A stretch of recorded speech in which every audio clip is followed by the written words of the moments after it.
अस्सलामुअलैकुम। आपके अपने चैनल में खुश आमदीद। आइए आज सुनते हैं एक सनसनीखेज़ और डरावनी कहानी। कहानी सुनने से पहले एक छोटी सी दरख्वास्त, बराए मेहरबानी इस चैनल को लाइक और सब्सक्राइब लाजमी कर लें ताकि आइंदा आने वाले दिनों में अच्छी अच्छी कहानियाँ इस चैनल पर सुन सकें। आइए कहानी शुरू करते हैं। जादुई गुड़िया। मेरी बात मानो, आज का प्रोग्राम मुलतवी कर दो, हम कल चलेंगे। आज मौसम बहुत ख़राब है और अगर जंगल में सैर के दौरान बारिश आ गई या आंधी तो हमें बहुत मुश्किल का सामना करना पड़ सकता है। जॉनी ने अपने दोस्तों को समझाते हुए कहा, लेकिन कोई भी इसकी बात नहीं मान रहा था। वो चारों दोस्त थे और शुमाली अफ्रीका में जंगलात की सैर और शिकार को आए थे। इन सब का ताल्लुक़ जनूबी अमेरिका से था। इन्होंने एक साथ अपनी तालीम मुकम्मल की थी और अब फारिग वक्त में शुमाली अफ्रीका चले आए थे। यहाँ के जंगलात के बारे में इन्होंने काफ़ी कुछ सुन रखा था और वो इससे बहुत मुतासिर थे। इनका इरादा था कि वो अंदरूनी जंगलात में इस जगह तक जाएंगे जहाँ तक अभी तक किसी इंसान के कदम नहीं पहुँचे थे। अपनी हिफाजत के लिए इन्होंने मुकम्मल इंतज़ामात कर रखे थे। इनके पास जदीद राइफ़लें और रिवॉल्वर के अलावा खाने पीने का सामान भी अलग अलग बैग में था और एक जीप जो इन्होंने जंगल की सैर करने के लिए किराए पर ली थी।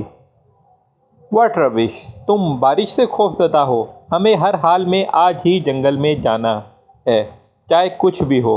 हम अपना प्रोग्राम हरगिज़ तब्दील नहीं करेंगे, जॉनी को घूरते हुए जिमी ने कहा।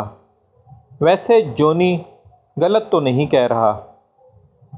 हमें वाकई अपना प्रोग्राम बदलना चाहिए। अगर बारिश हो गई तो हम रास्ता भटक भी सकते हैं और तुम जानते हो यहाँ के जंगलात किस कदर घने और वहशतनाक हैं और किस तरह तरह के दरिंदे भी मौजूद हैं जो हमें नुकसान भी पहुँचा सकते हैं।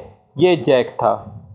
चारों दोस्तों में सबसे ज़्यादा और खूबसूरत और बहादुर और दूरअंदेश जिमी था, और जो हर चीज़ के लिए आंखें बंद करके 100 बार सोचता था और अच्छी तरह जायज़ा लेता था, इसके बाद अमल करता था। इस वक्त कोई भी जिमी की बात नहीं मान रहा था।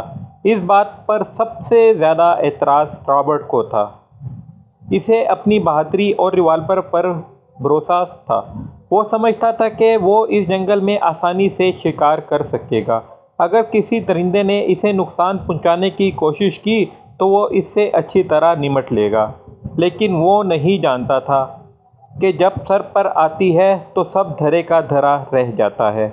जॉनी और जैक के समझाने के बावजूद वो दोनों ना माने तो मजबूरन इन्हें भी इन दोनों का साथ देना पड़ा। वो लोग जिस वक्त होटल से निकले इस वक्त दिन के 10 बज रहे थे। आसमान बादलों से भरा हुआ था। काले काले बादल यहाँ से वहाँ उड़ते फिर रहे थे। ठंडी हवा बहुत भली महसूस हो रही थी, लेकिन ये तमाम दिलकशी बारिश से पहले तक थी। वो जानते थे कि बारिश के दौरान और बाद में जंगलात में कितनी मुश्किलात का सामना करना पड़ सकता है, और इस वक्त आसमान को देखकर यूँ महसूस हो रहा था जैसे वो बरस पड़ने को बेताब हो। काले बादलों की वजह से दिन में भी शाम का समा था और जंगल में दरख्तों की बेताब की वजह से और भी अंधेरा महसूस हो रहा था। बहरहाल इनके पास पावरफुल टॉर्च मौजूद थी और हर ख़तरे से निमटने के लिए मुमकिना हद तक सामान भी था, इसलिए इन्हें इन चीज़ों की कोई फ़िक्र नहीं थी। तकरीबन आधे घंटे के सफ़र के बाद वो जंगल की हदूद में दाखिल हो गए। जंगल बहुत खूबसूरत नक्शा पेश कर रहा था। छोटे छोटे खूबसूरत जानवर और परिंदे बहुत प्यारे लग रहे थे। इन्होंने अपने कैमरे से इनकी तस्वीरें बनानी शुरू कर दी। जूँ जूँ इनकी जीप आगे बढ़ती जा रही थी, जंगल घना होता जा रहा था और साथ ही अंधेरे की वजह से इन्हें गाड़ी की हेडलाइट्स रोशन करना पड़ गई। वो सब दिलचस्पी से आसपास के मनाजिर देख रहे थे। अंधेरा तो था, लेकिन इतना भी नहीं कि वो कुछ देख ही ना पाते। अचानक बादल इतने ज़ोर से गड़गड़ाए कि जीप ड्राइवर करते करते जॉनी के हाथ एक लम्हे के लिए कांपे। तो जीप कच्चे रास्ते से उतरकर नीचे दरख्तों की तरफ बढ़ती गई। जॉनी ने खुद को संभाला और बड़ी मुश्किल से ब्रेक लगाए, वरना जीप दरख्त से टकराती और इनको बहुत नुकसान पहुंचता। संभल कर जॉनी, क्या तुम बादलों के गरजने से डर गए? भाई मान गए तुम्हारी बहादुरी को, रॉबर्ट ने तंजिया भरपूर लहजे में कहा। जॉनी को गुस्सा आ गया और वो गुस्से से बोला, तुम अपनी ज़बान को काबू में रखो, वरना अच्छा नहीं होगा। प्लीज़ तुम दोनों लड़ो मत। जॉनी, तुम ऐसा करो कि जीप को आहिस्ता आहिस्ता पीछे की तरफ ले जाओ। मैं नीचे उतरकर तुम्हें बताता हूँ। ये जैक की आवाज़ थी। जॉनी ने इस्बात में सर हिलाया तो जैक जीप से नीचे उतरा और जॉनी को हदायत देने लगा। जॉनी ने आहिस्ता आहिस्ता ड्राइव करते हुए जैक की हदायत पर अमल किया तो थोड़ी ही देर बाद वो इसी रास्ते पर थे, लेकिन आगे बढ़ने के बजाय वो वहीं रुक गया और फ़िक्रमंदाना अंदाज में बोला, मेरा ख्याल है मज़ीद आगे बढ़ना हमारे लिए ख़तरनाक हो सकता है। ऐसा करते हैं कि अब वापस चलते हैं और मौसम जब ठीक हुआ तो दोबारा आएंगे। इसकी बात सुनकर जैक ने इसकी हाँ में हाँ मिलाई, लेकिन जिमी और रॉबर्ट हत्थे से उखड़ गए। हरगिज़ नहीं, हम अब बिल्कुल वापस नहीं जाएंगे। जो होगा भुगतेंगे। हम यहाँ होटल में आराम करने नहीं, बल्कि हर तरह के ख़तरे के बावजूद जंगल की सैर के लिए आए हैं। और दूसरा, हमने जंगल में बहुत आगे तक जाना है, तो बेहतर है कि आज से ख़तरात का मुकाबला शुरू कर दें। पूरा एक दिन ज़ाया करने का क्या फ़ायदा। मज़ीद बहस की गुंजाइश नहीं थी, इसलिए वो दोनों भी चुप हो गए। बादल के गरजने में शिद्दत आ गई थी और बिजली भी बार बार चमक रही थी, जिसका अंदाज़ा इन्हें दरख्तों के दरमियान से आने वाली वक्फे वक्फे की रोशनी से हुआ। इनकी जीप आहिस्ता आहिस्ता आगे बढ़ रही थी।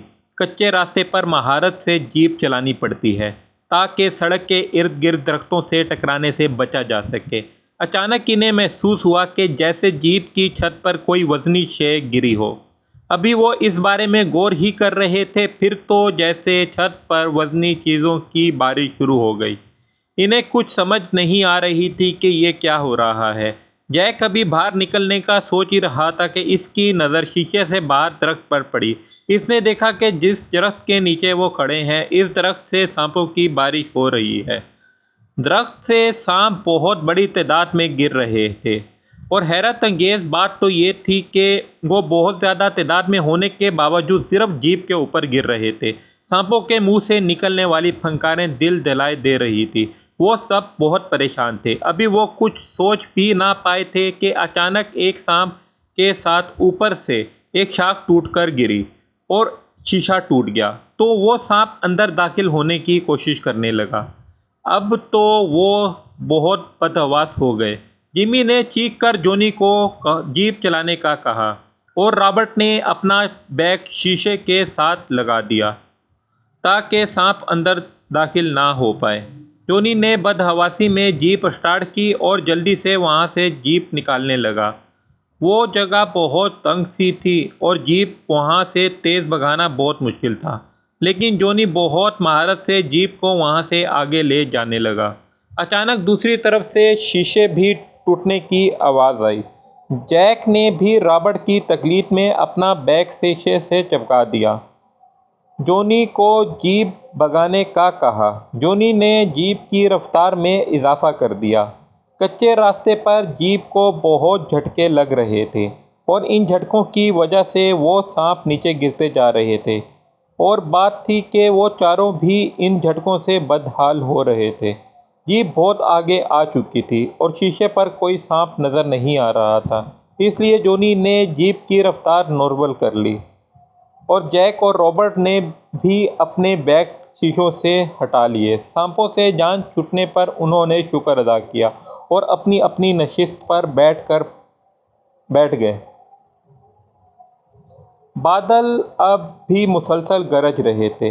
कच्चे रास्ते और कीचड़ की वजह से इन्हें बहुत ही मुश्किलात का सामना करना पड़ा। और अब इन्हें दरिंदों से मतभेड़ का अंदेशा भी था। इस खदशे के पेश नज़र इन्होंने अपनी राइफलें अपने हाथ में ले ली। अचानक एक झटके से जीप रुक गई। इन्होंने सवालिया नज़रों से एक दूसरे की तरफ देखा और फिर इनकी नज़र सामने रास्ते पर पड़ी। जो कुछ इन्होंने देखा इसने इन्हें साकित कर दिया। इन्होंने देखा कि दो शेर इसी रास्ते पर खड़े हैं जहां से वो गुजरने वाले थे। इन शेरों की नज़रें इनकी जीप पर थी और यूं अकड़ कर खड़े थे कि जैसे इस जीप को, इसमें मौजूद लोगों को इन्हें कोई परवाह ना हो। और ये हकीकत थी कि शेरों ने बहुत पहले ही इंसानी बू सूंघ ली थी। वो चारों परेशान तो हो गए थे, लेकिन ये सोचकर इत्मीनान था कि इनके पास जदीद राइफलें थी और वो आसानी से इन्हें मार सकेंगे। अभी वो इसी सोच में थे कि वो दोनों शेर इतने ज़ोर से धाड़े कि इनकी जीप झटका खा कर रह गई और इनके दिल इतने ज़ोर ज़ोर से धड़क रहे थे कि जैसे वो अभी पसलियाँ तोड़कर बाहर निकल आएंगे। किसी शेर से सामना इनका पहला तजुर्बा था। वो सब दिल में खौफज़दा तो थे, लेकिन एक दूसरे पर ज़ाहिर नहीं कर रहे थे। फिर अचानक इन शेरों ने इस जीप पर छलांग लगा दी। एक शेर जीप के बोनट पर चढ़ गया और दूसरा छलांगे मारकर शीशों को तोड़ने की कोशिश करने लगा। जीप इतने ज़ोर से हिल रही थी कि यूं लगता था कि अब गिरी तब गिरी। इनके पास वक्त बहुत कम था। अगर इनकी जीप गिर जाती या वो शेर इसके शीशे तोड़ने में कामयाब हो जाता तो इनका बचना किसी सूरत भी मुमकिन ना था। रॉबर्ट ने जल्दी से अपनी राइफल लोड की और शेर पर फायर कर दिया और दूसरों से भी कहा कि अपनी राइफलें लोड करो और फायर कर दो। जैक ने चीख कर रॉबर्ट की हिदायत दी तो रॉबर्ट ने फ़ौरन अपनी बंदूक उठाई और टूटे हुए शीशे में नाल लगा दी। अभी इसे शेर का इंतज़ार था कि वो कब इस तरफ आता है। जीप के हिलने की वजह से वो तवाज़ुन कायम नहीं रख पा रहे थे, लेकिन कभी सीट पर इधर हो जाते और कभी उधर। शेर अब इस तरफ बढ़ रहा था जहां रॉबर्ट ने राइफल का निशाना लेना था। रॉबर्ट फ़ौरन सीधा हो गया, लेकिन शेर को भी खतरे की बू आ गई थी। वो ज़ोर से गराया और छलांग मारकर शीशे पर झपटा जहां रॉबर्ट की राइफल रखी हुई थी। अगर शेर के पंजे शीशे से टकरा जाते तो शीशा एक झनाके से टूट जाता। लेकिन शेर ने जैसे ही छलांग लगाई, रॉबर्ट ने फ़ौरन यक्के बाद दीगरे फायर कर दिए और शेर एक भयानक आवाज़ निकाल कर वहीं ढेर हो गया। दूसरा शेर भी अपनी साथी की हालत देखकर छलांग मारकर सामने आया। वो समझने भी ना पाया था कि रॉबर्ट ने इस पर भी फायर कर दिए और इसको भी लंबा लटा दिया। दोनों शेर बेहिस्सो हरकत पड़े थे और वो शुक्र अदा कर रहे थे कि उन्होंने दूसरा मुर्गा भी सर कर लिया। जोनी ने जीप स्टार्ट की और आगे बढ़ा दी और वो चारों खामोश थे और इर्द गिर्द मुताद नज़रों से देख रहे थे। अचानक इन्हें रोशनी सी महसूस होने लगी और बारिश की आवाज़ भी सुनाई देने लगी। वो चौंकने हो गए। दरख्त आहिस्ता आहिस्ता कम हो रहे थे। वो निस्बतन एक खुली जगह पर आ गए थे। इन्हें ऐसा लग रहा था कि जैसे वो किसी कैद खाने से रिहाई पाने के बाद अचानक खुले आसमान तले आ गए हों। लेकिन अब यह मुश्किल थी कि बारिश की वजह से कच्चा रास्ता कीचड़ आलूद हो चुका था। जीप को चलाने में बड़ी मुश्किल हो रही थी। जोनी बहुत अच्छी ड्राइविंग कर लेता था, वरना अब तक तो वो किसी जगह फंसते हुए होते। इनका निकलना बहुत मुश्किल होता। जोनी अब जीप को बहुत आहिस्ता आहिस्ता एहतियात से ड्राइव कर रहा था।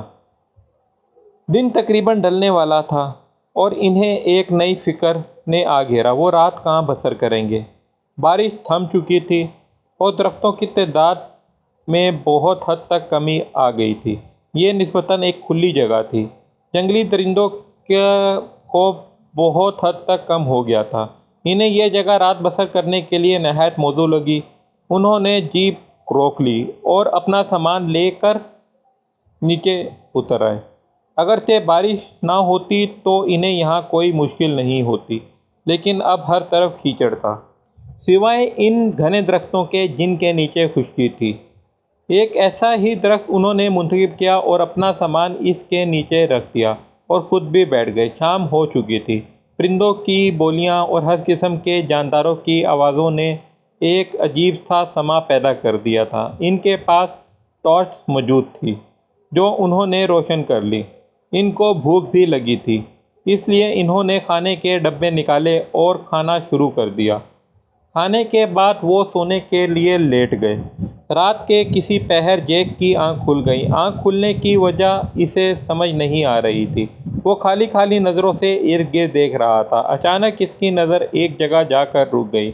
वहाँ एक रोशनी का दायरा सा था जो एक ही जगह था और कोई हरकत नहीं कर रहा था। जैक बहुत मुतअस्सिस हुआ और इसने टार्च उठाई और इसकी रोशनी इस जानिब कर दी। दूसरे दोस्त बेखबर सोए हुए थे। वो जल्द ही इस रोशनी तक पहुंच गया और इसने जो कुछ देखा वो इसे हैरान कर देने के लिए काफ़ी था।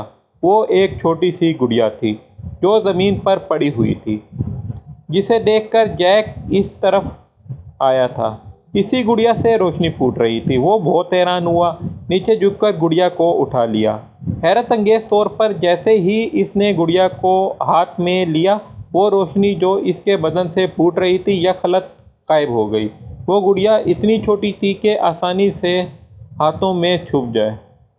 जैक ने इसे हाथ में लिया और वापस अपनी जगह पर आ गया। वापस आकर इसने टार्च की मदद से गुड़िया को अच्छी तरह देखा। वो मिट्टी की बनी हुई छोटी सी लेकिन बहुत सख्त गुड़िया थी। बज़ाहिर इसमें ऐसी कोई ख़ास बात नहीं थी, लेकिन रोशनी का फूटना जैक को हैरत में मुब्तला कर रहा था। इसने बहुत सोचा लेकिन इसे कोई बात समझ में ना आई। इसने दोस्तों की तरफ देखा, वो सब बेसुध पड़े थे। वो भी सोने के लिए लेट गया। गुड़िया को इसने कहीं रखने के बजाय अपनी मुट्ठी में बंद कर लिया और आंखें बंद कर लीं। दूसरी सुबह परिंदों की चहचहाहट से इनकी आंख खुल गई।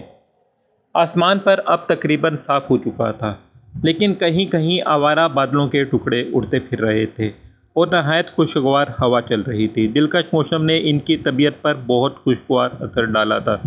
इन्होंने खुशगवार मूड में नाश्ता किया और आगे सफ़र के लिए रवाना हो गए।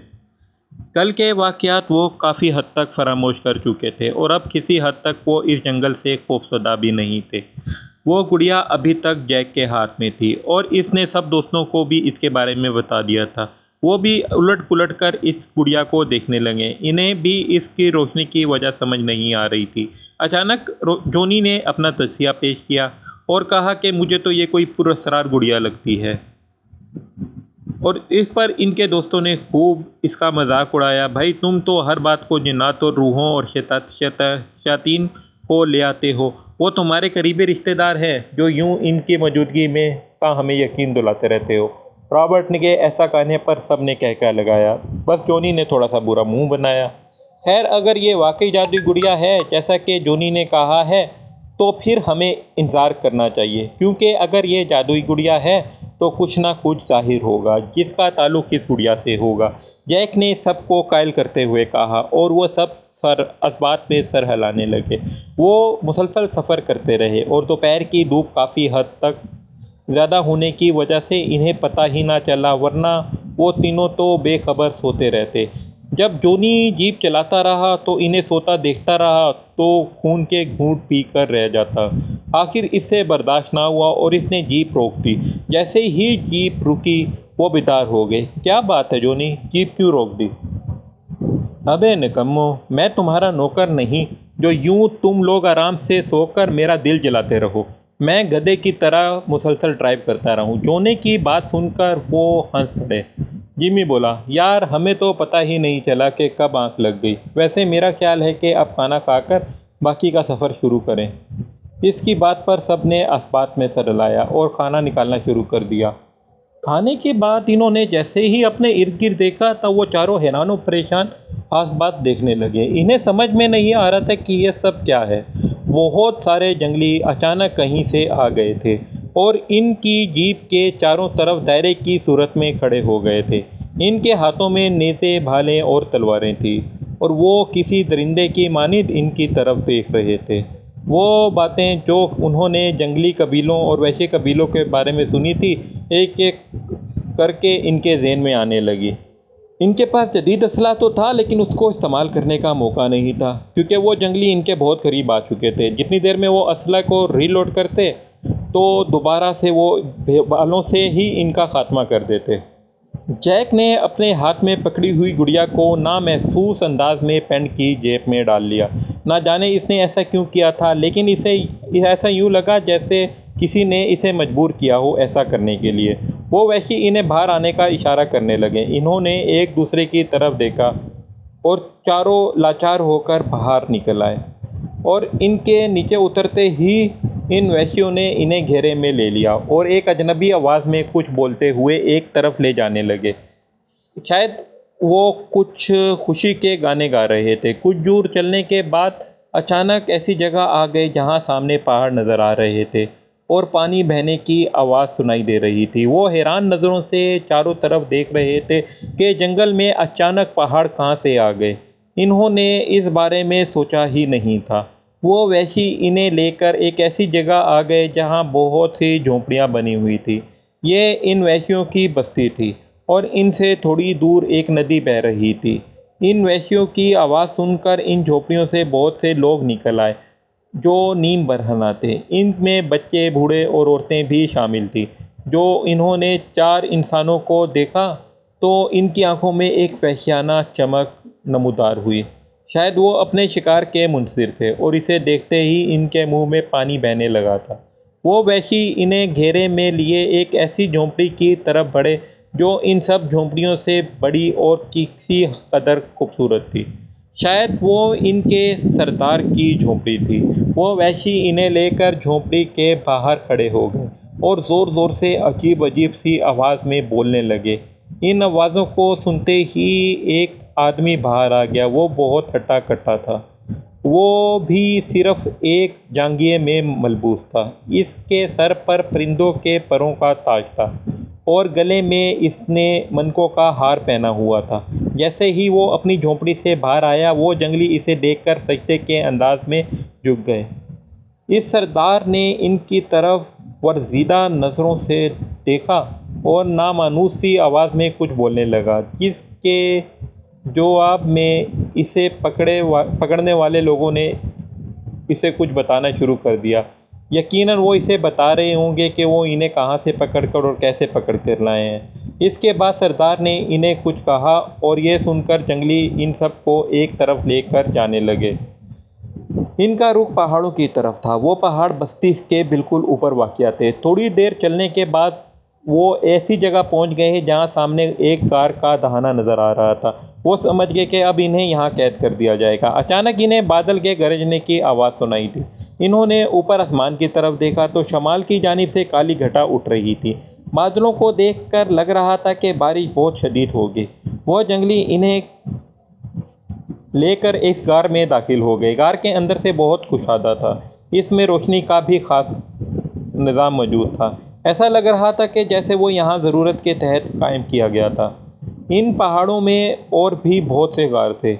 इन जंगलियों ने इन लोगों को गार में छोड़ा और ख़ुद वापस जाने के लिए मुड़ गए। थोड़ी देर बाद वो सब वापस चले गए तो जैक ने उठकर गार से बाहर झांका।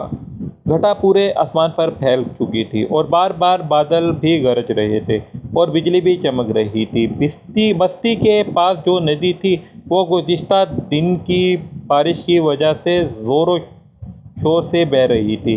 अगर आज फिर इस तरह बारिश होती तो खदशा था कि इसका पानी किनारों से निकलकर पूरी बस्ती को अपनी लपेट में ले सकता था। शायद इसी खतरे की पेश नज़र इन जंगलियों ने गारों में भी अपना क़याम रखा हुआ था।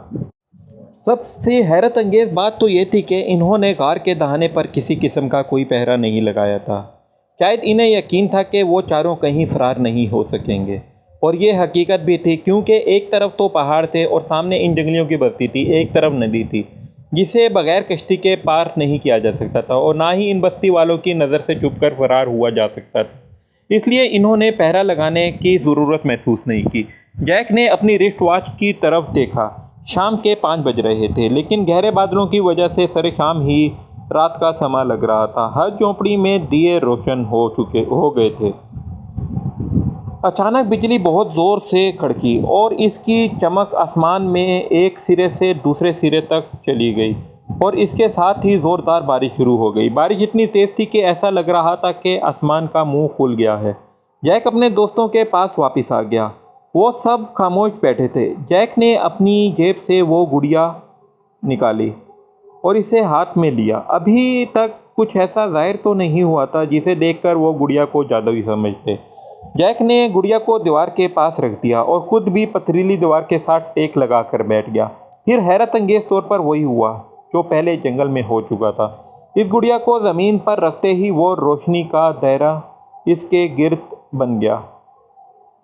वो सब मुतजस्सिस से इसके नज़दीक आ गए और गौर से इसे देखने लगे। इन्होंने देखा कि इस गुड़िया की आंखें बिल्कुल जिंदा इंसानों जैसी हो गई हैं और इनसे शुआएं निकल रही हैं। सब दोस्तों की आंखों पर पड़ी वो शुआएं और एक लम्हे तो इन्हें कुछ नज़र आना ही बंद हो गया। दूसरे ही लम्हे वो पहले जैसे नॉर्मल हालत में थे। वो हैरान थे कि ये क्या हुआ है। अचानक गुड़िया के लब हिले और जिस्म भी हरकत में आ गया। वो उठ खड़ी हुई। वो साकित नज़रों से इस गुड़िया की तरफ देख रहे थे। गुड़िया ने कहना शुरू किया, दोस्तों परेशान मत हो, मैं तुम लोगों को कोई नुकसान नहीं पहुंचाऊंगी, बल्कि तुम लोगों की मदद करूंगी। क्योंकि तुम लोगों ने मुझे जंगल से बाहिफाजत साथ लाए हो, इसलिए मैं भी तुम लोगों को हिफाजत करूंगी। ये कबीला जिनकी कैद में तुम हो, ये बहुत वैशी, ये आदमखोर हैं जो बदनसीब और भूले भटके इधर आ निकलते हैं। इसे ये अपनी खुराक बना लेते हैं, इसे आग पर भून कर खाते हैं और तुम लोग भी इन्हीं बदनसीबों में से हो जाते अगर मेरा साथ तुम लोगों को मैसर ना होता।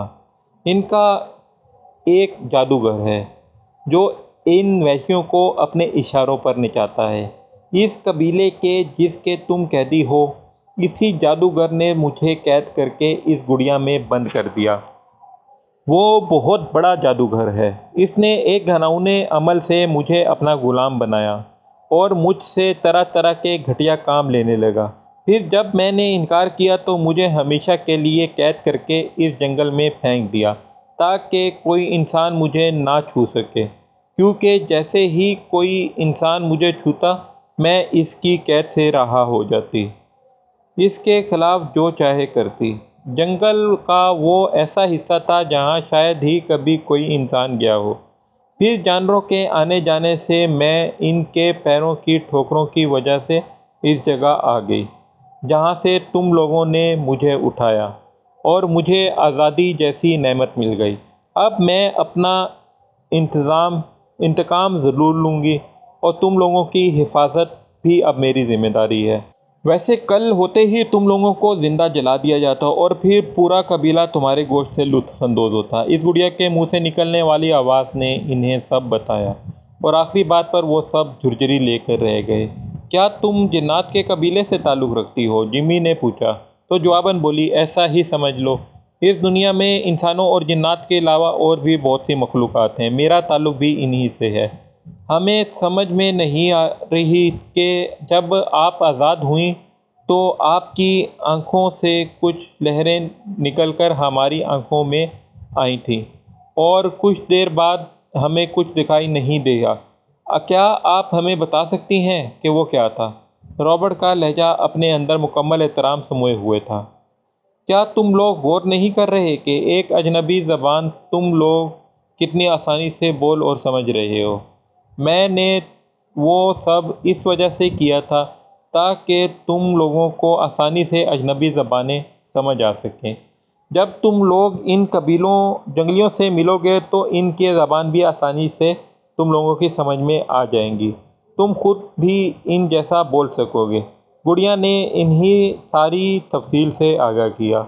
ये वाकई हैरानगी की बात थी कि वो जादुई गुड़िया एक अजनबी ज़बान में बोल रही थी, लेकिन वो सब इसे आसानी से समझ रहे थे। फिर भी इस जादुई गुड़िया ने इन्हें आराम करने के लिए कुछ कहा और ख़ुद भी बेजान हो गई। इन सब ने हैरानगी से एक दूसरे की तरफ देखा और वो सोने के लिए लेट गए। दूसरी सुबह इनकी आँख कुछ ऊंची आवाज़ों से खुल गई। बहुत से जंगली इनके ऊपर झुके हुए थे, इन्हें उठाने में लगे हुए थे। जब वो मुकम्मल तौर पर बेदार हो गए तो इन्हें लिए इस बस्ती की तरफ चल दिए। उन्होंने एक नज़र नदी की तरफ देखा जो पूरे जोशो खरोश से बह रही थी। रात होने वाली बारिश ने पानी की सतह में ख़तरनाक हद तक इजाफा कर दिया था। बादल अभी भी मौजूद थे और मौसम बहुत खुशगवार था। जब वो बस्ती में दाखिल हुए तो सब जंगली एक जगह जमा थे और खुशी इनके चेहरों पर छलक रही थी।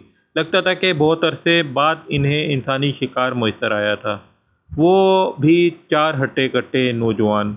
जब वो बस्ती में दाखिल हुए तो इन आदमखोरों ने ऊंची ऊंची आवाज़ में नारे लगाने शुरू कर दिए। इनका सरदार और वो जादूगर जिसने कैदी गुड़िया को जंगल में फेंका था वहाँ मौजूद थे। एक तरफ आग का बड़ा सा अलाव रोशन था जो शायद इन चारों को भूनने के लिए तैयार किया गया था। इस आग को देखकर इन चारों पर खौफ की लहर दौड़ गई। इन्हें अपनी मौत बहुत करीब महसूस हो रही थी। इनके जहन से इस गुड़िया का ख्याल निकल गया था। अचानक सरदार ने इनको एक मखसूस इशारा किया जिसके नतीजे में कुछ आदमखोर इनकी तरफ बढ़े, शायद इन्हें आग में फेंकने के लिए। अभी वो कुछ कदम ही चले थे कि पानी का भयानक शोर सुनाई दिया, जिसे सुनते ही एक पल को हर तरफ खामोशी छा गई और दूसरे ही लम्हे इनमें भगदड़ मच गई। नदी टूट गई।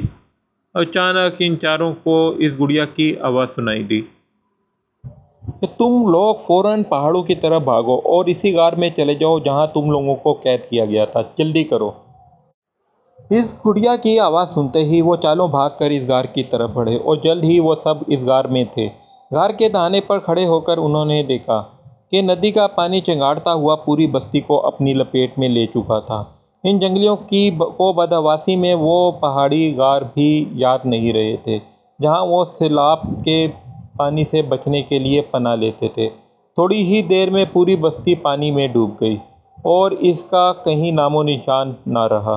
वो चारों खौफजदा नज़रों से इस पानी को देख रहे थे जो बस्ती को डुबोने के बाद अब पुरसकून हो चुका था और नदी अपनी पहले वाली हालत में बह रही थी। वो हैरान थे कि किस तरह पानी अचानक आया और बस्ती को तबाह करने के बाद अचानक वापस चला गया।